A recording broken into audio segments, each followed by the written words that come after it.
Israel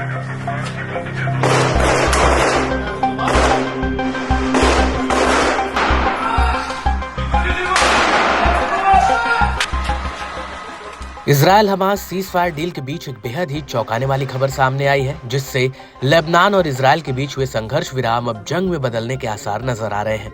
Lebanon में Hezbollah के top commander Sheikh Mohammad Ali हमादी की गोली मारकर हत्या कर दी गई है। रिपोर्ट्स के मुताबिक पूर्वी लेबनान के बेका घाटी के मचघरा इलाके में अज्ञात हमलावरों ने शेख हमादी को उनके घर के बाहर 6 गोलियां मारी।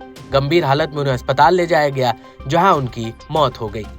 टाइम्स ऑफ इजरायल के मुताबिक हिजबुल्लाह के स्थानीय कमांडर हमादी को पश्चिमी बेका जिले के मचघरा में उनके घर के पास गोली मारी गई। शेख हमादी की हत्या के बाद लेबनानी सेना इलाके की घेराबंदी कर दी है। हमलावरों की तलाश में तलाशी अभियान चलाया जा रहा है। हमादी की हत्या ऐसे समय में हुई है जब इजरायल और हमास के बीच संघर्ष विराम चल रहा है। वैसे भी इस संघर्ष विराम की डोर कमजोर नजर आ रही है, क्योंकि वेस्ट बैंक में जंग अभी भी जारी है। इसलिए ये कहना बेहद मुश्किल होगा कि इजरायल और गाजा के बीच का संघर्ष विराम कब तक चलेगा। आपको ये भी बता दें कि इजरायल और लेबनान में जो संघर्ष विराम हुआ है, उस समझौते के तहत इजरायल को 26 जनवरी तक दक्षिणी लेबनान से अपने सैनिकों को वापस बुलाना है।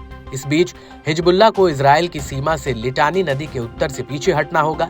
जैसे ही इजरायल की सेना दक्षिणी लेबनान से हटेगी, लेबनानी सेना इन खाली क्षेत्रों में हजारों सैनिकों को तैनात करेगी और इसके साथ ही लेबनानी सेना दक्षिणी लेबनान में पहले से ही मौजूद संयुक्त राष्ट्र पर्यवेक्षक बल को भी तैनात करेगी। लेकिन अब हिजबुल्लाह नेता की हत्या के बाद समझौते पर संकट के बादल मंडरा रहे हैं। इसके साथ ही शेख मोहम्मद अली हमादी FBI के मोस्ट वांटेड की लिस्ट में शामिल थे।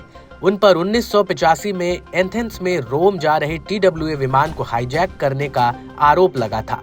इस विमान में 153 यात्री सवार थे, जिनमें एक अमेरिका का नागरिक भी था। स्थानीय रिपोर्ट्स में दावा किया जा रहा है कि हमादी की हत्या सालों से चले आ रहे उनके पारिवारिक झगड़े के कारण हुई है।